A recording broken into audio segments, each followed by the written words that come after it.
Hi guys, hi friends, welcome to Shiko Hope TV USA. My name is Shiko Hope, and this is where we say inawezekana, we give you hope, we tell you never lose hope, never give up, always keep hope alive. If this is your first time here, welcome here. If this is not your first time here, welcome back. All of us, let us interact in the comment section. And before we continue, make sure you subscribe, like, and share this video, because we want to share the information with as many people as possible. We are not selfish. We share information with everyone who is interested in this information. Guys, let me get right into this video, because this is one of the best videos. So far, so good. Last time I did a video on how you can bring your parents, your siblings, your husband, your wife into the United States of America when you yourself you are an American citizen, right? Now, today we are looking at school.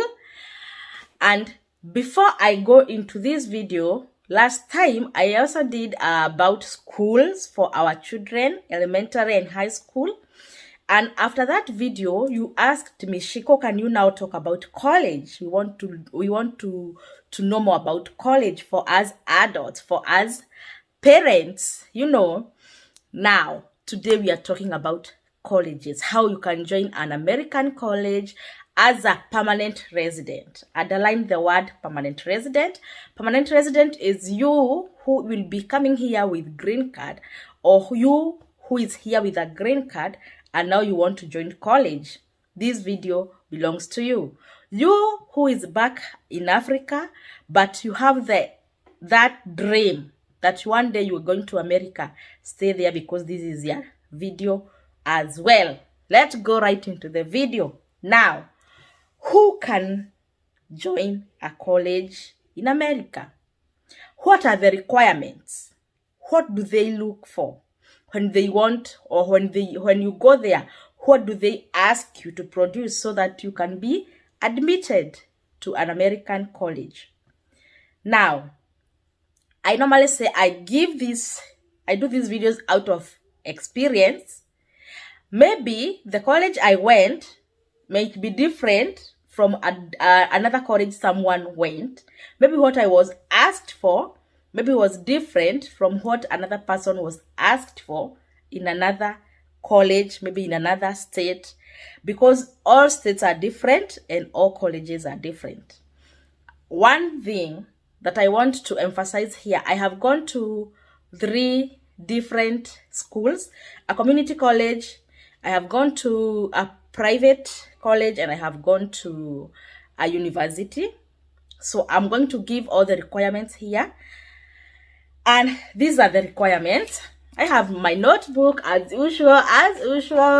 So a teacher is always a teacher. I normally tell you, I used to be a teacher. Now I am reminding myself how I used to do. Because you have to go to class with a notebook. A teacher is always a teacher. So I'm here. These are the requirements. These are the requirements that I was asked. And this requirement I was asked in all those institutions: the community college, the private college, and the university. These are the requirements. One, they have to check. One is the proof of secondary school completion. That one is the first one. Have you ever graduated from high school? That is first requirement. And guys, remember, when we are applying for green card, what is the minimum requirement? What is the minimum requirement? A minimum grade of high school, a high school diploma. They need it. They need it because they want to see if you have been to a high school, because you can't go to a college if you have never completed your high school education. So that's why they emphasize that you have to be graduated from high school. That is one requirement that they asked me in all those institutions. The second thing they asked me is proof of residency, because they have to see when I provide my high school certificate, automatically it's not from America, it is from back in Kenya. So they say, oh, this is high school certificate, so you did not study here, you did not study in America, you studied somewhere else. Now, what is your proof of residence? Green card. I produced my green card, and then they asked for my social security card. They had to ask. I provided. And then I think in community college they asked for my identification card, which is a driving license, and I gave it to them. Those are 4 main things that they asked from me in all those 3 institutions. Yes. Proof of secondary school completion, social security, proof of residence, which is green card, and the identification card, which is a driving license. Now, you fill the form online. You apply. You fill the form online. They give you a form. By that time, the first institution that I joined was the community college. And I went there physically to ask physically. By that time, no COVID, no nothing. It was so good. So I walked in, I talked to them. They gave me the directions on how to apply. They asked me if I have the documents. I provided. Then they gave me a form. And they told me, you go online and fill this form. Yes, and I did that online. Then I printed and I brought it to them now physically. Now they admitted me. And before I was admitted, I'm in Texas. There is this exam I was told I have to do, TSI. I don't know what it is. It stands for Texas successful something. Yeah, that one you do English, reading and writing, and math. It is not as hard as I thought it would be, but some people fail, and you can just take it again, and then they will know where to place you. That's what they determine on where to place you, or the class that you're going to start from. This English, reading and writing, and math is something that we were learning in high school, and in high school, in Form 1, Form 2, Form 3. Math, English, and reading and writing. Reading and writing is where you are supposed to write essays and things like that. And guys, remember, this is American English, and you learned British English. So you come here, you start writing your British English. My dear, you fail, like, seriously. Yes, I failed. My first time I did that English, I failed. And I asked, what's wrong? Or I asked someone, and he told me, no, maybe you misspelled some words, because the way you spell them in British English, it's not the way it is spelled in American English. Maybe that's why you failed, because I was so good in English back in high school, but when I came here, I failed like so I took it again. You pay. I remember we paid $29. I paid again. I took the test again, and I passed. And now I joined I started my classes. So that is community college. In the private college, you are given some tests also, but this one are general questions. You think you do it on computer. You think those ones are like mathematics, very, very easy. They were easier than the ones in community college. I don't know why. And I passed. The pass mark was 27. I passed with 25. So Clap for me. Now, in the university, there is nothing like testing. Once you have the high school certificate verified, they admitted me. So those are the differences.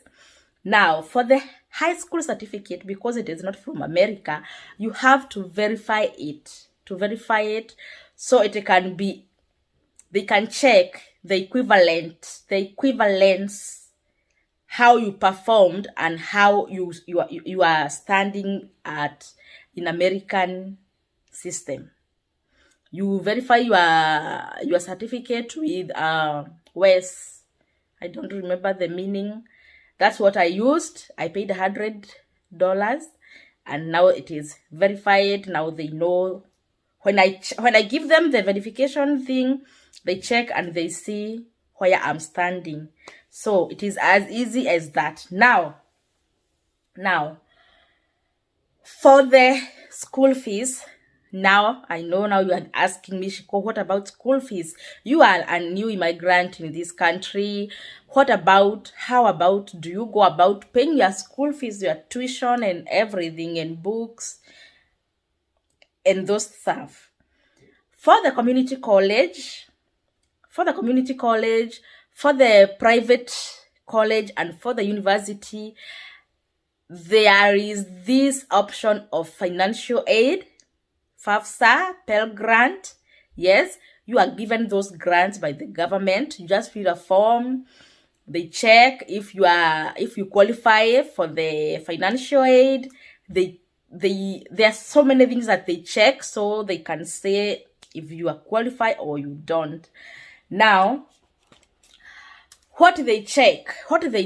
Because now you have given them. Now this is the government which is giving you this grant. This is not a school. This is not a college. The government will check if you qualify, and these are the things that they check. You have to demonstrate strong financial need. You have to demonstrate that indeed you need this financial aid. Okay? What do they check to see that indeed you qualify? They check your family income. You have to state there how much do you work? Yes. How much money do you earn? Okay? They have to check on the assets that you have, and also they have to check the family obligations. Maybe you are Shiko. You are new in this country.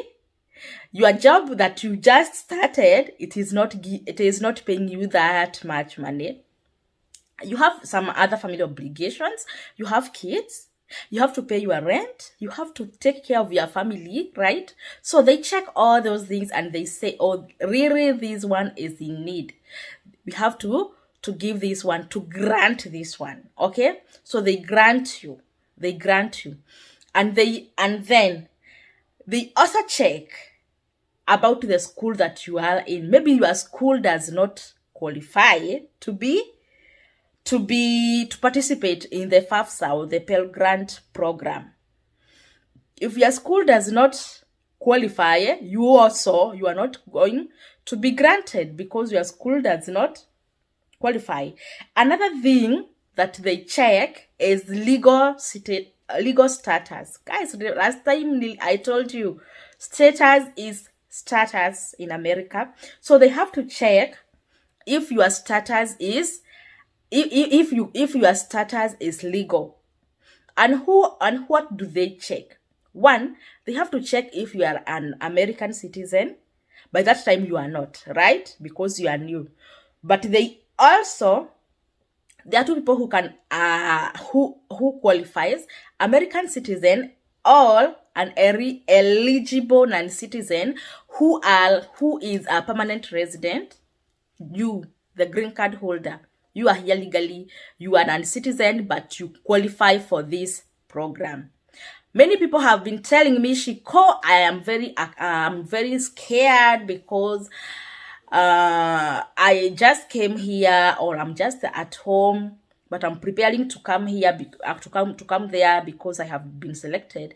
But my host is telling me I cannot I cannot get the family financial aid because I'm not a citizen.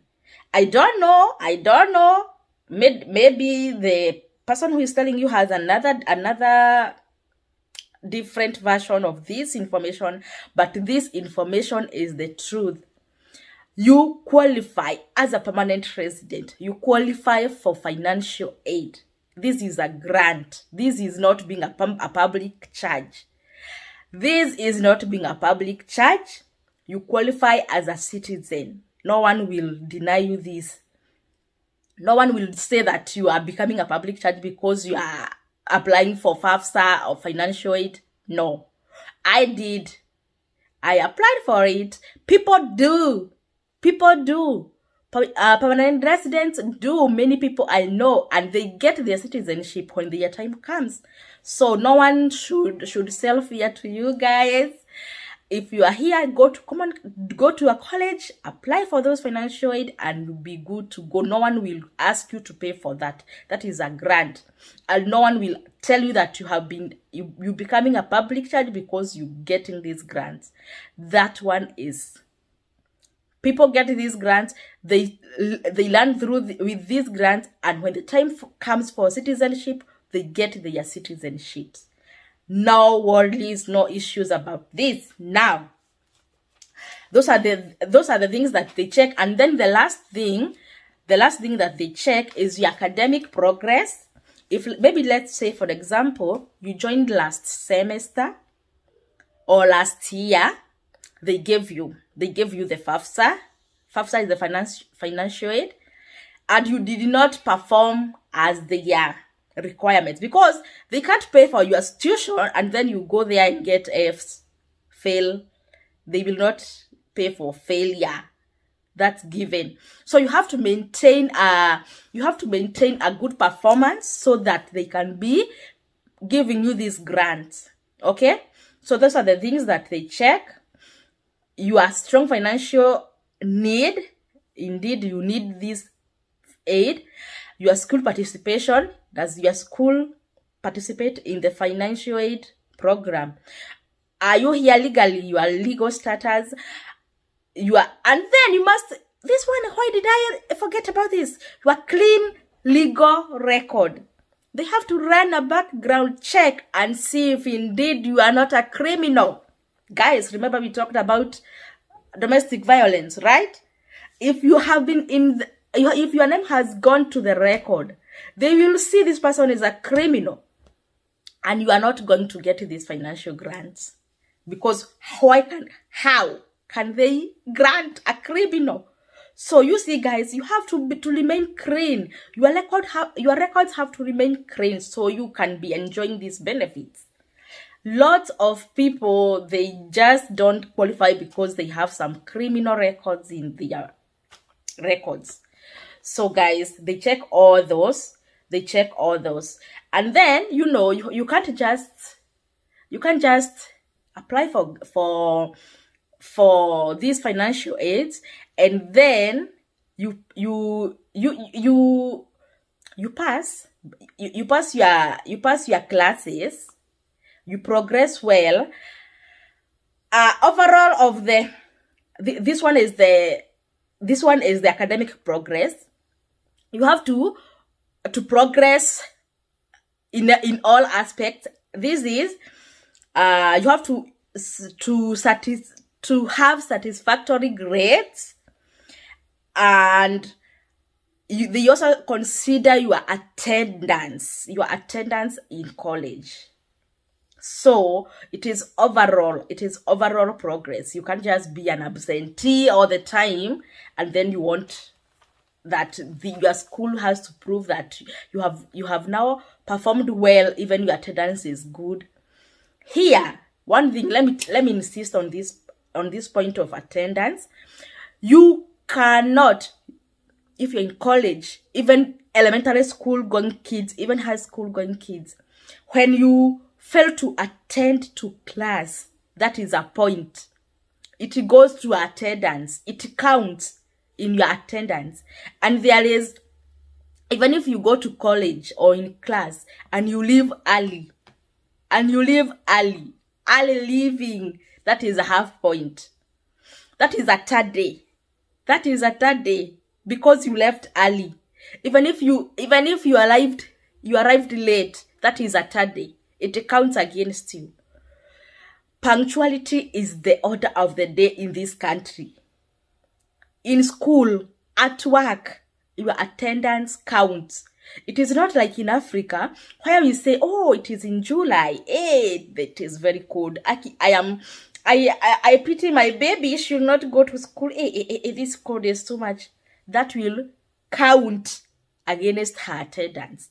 Even in winter here, when it is winter, our children have to go to school because it will count against her attendance. She will get points. She will get hey. And you have a case to answer. When it reaches like 7 points, 5 points, you have to start receiving emails. Your kid has a lot of points. What's happening? And when it reaches to 7 points, that one is a big case. The school district has to intervene. You have to say what is happening with your kids. The same case in college. They cannot give you these Pell grants when your attendance is not satisfying. So you have to be attending your classes as you're supposed to do. Now, what or how much is this Pell grant, right? This is the maximum, and it differs. It varies from year to year. Like in this year, 2021, 2022, the maximum money that a student can get is $6,495. $6,495. And not everyone gets the maximum. This is the maximum that you can get, but not everyone gets the maximum. It varies with your needs. Some get 5,000, some get 3,000, some get 1,000. It varies. Now, in community college, this is the best thing. I was like, hey, I was flying. Listen, in community college, this is a lot of money. This is a lot of money. Community colleges are very cheap, and maybe you are given this $6,495, and your tuition in community college, maybe it is 3,000. The government sends money to your school. It clears your tuition money or everything that you have to pay for.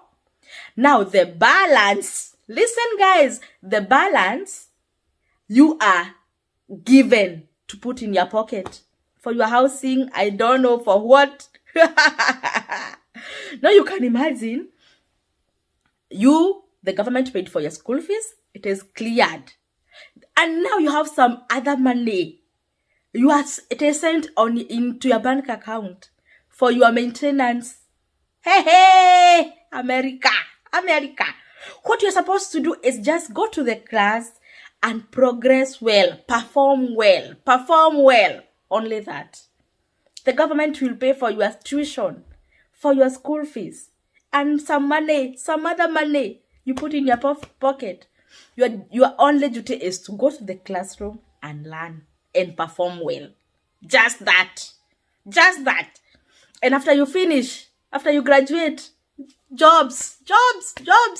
You get a lot of money. You'll be earning a lot of money. And you don't have school loans or student loans. I'm coming to that. So community colleges, very cheap. Although you will take a longer time, but you will not have student loans to pay. And then you are getting some other money. Yeah! And I also like community colleges because they are very flexible. Like a parent like myself, it was so flexible. You have mid-morning classes, morning, night classes, anytime. But in this corona, it came to. But that time when I joined the community college, it was so good. It was a good one. Now, what if You are not in community college, you are in private college, where even this 6,000 will not clear your tuition fees or your school fees. What will happen to the rest of the money? Because private schools are expensive, universities are also expensive. This money cannot pay for this financial aid. These Pell grants will not clear all your school fees in private colleges and in universities. So what happened if you are in those institutions?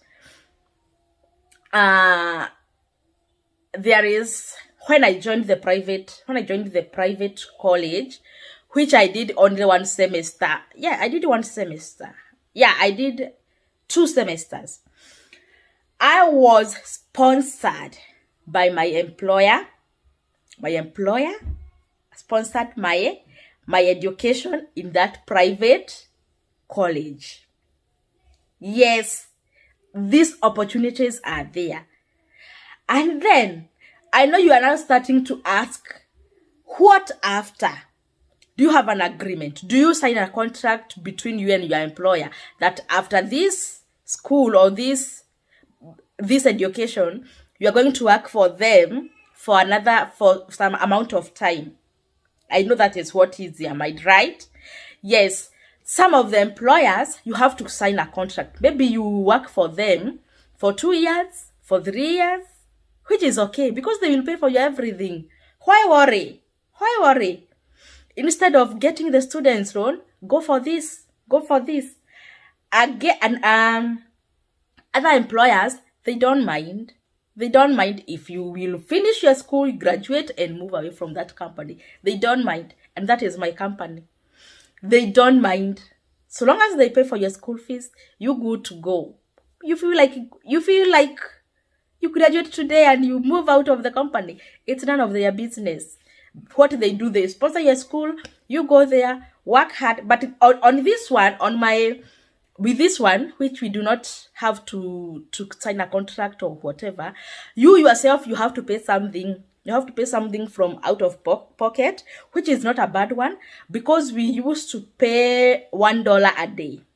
$1 a day. So per semester, which is like 3 months, you pay like 300. You pay like not 300, $90. Hey. Woo, why am I saying 300? You pay $90 per semester, which is not bad. $90. So that one was a good one. Now, the same company that it was paying for my private college. Then I got my credits. Then I joined a university. They are still paying. For my university education. The same program, which you don't pay even. You only pay the $1 a day, which will pay like $90 per semester, which is a good one. Okay? They don't care. Even after you finish your bachelor's, they will pay for your master's. Even if you want to stay there and work and go for your PhD, they will still sponsor you. So these opportunities are there.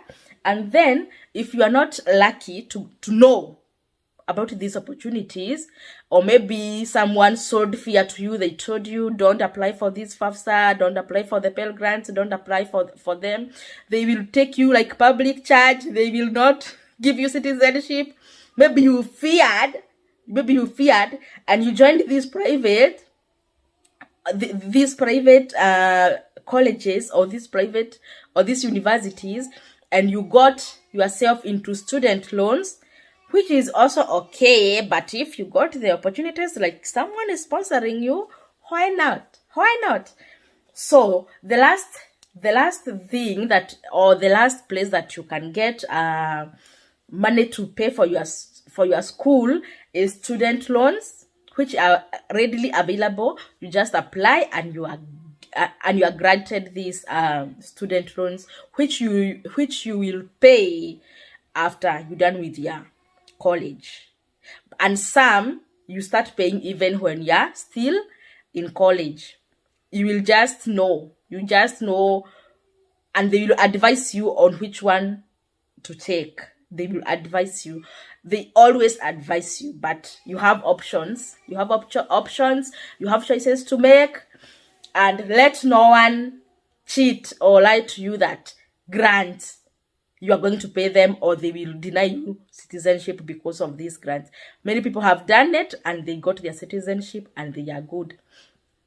In community college, you can get your certificates, you can get your diplomas, and you can get your associate degrees. You can get your associate degrees. Most of nurses, they learn in community colleges. They get their LVNs, they get their LVNs, and they get their RNs in community colleges. RN is not a degree, it is an associate degree. It is not a bachelor's degree, it is an associate degree, which is higher than a diploma. It is higher than a diploma. So many nurses, they don't have student loans, they went through community colleges, and they are good to go. Not only nurses, but even other professions, plumbers, electricians, IT, like every profession, you can get your associate degree in a community college. No student loans, no nothing. The government pays for your everything, and some of the money you put in your pockets for your gas, food, to and fro college, and some hamburgers. Okay, guys, thank you so much for watching this video. I hope I have explained well. If you have a question, don't hesitate to comment below. We interact in the comment section. If you have not subscribed to this channel, why haven't you subscribed? Please consider subscribing, because this is a useful information. I hope I have enlightened you somehow, right? Okay, let's comment in the comment. Let's interact in the comment section. Comment there. If you have a question, I'm going to answer you, maybe in the comment section or in another video. I'm here for you. I don't tire. Any day, anytime, at your service. Thank you so much for watching. Until next time. Bye bye.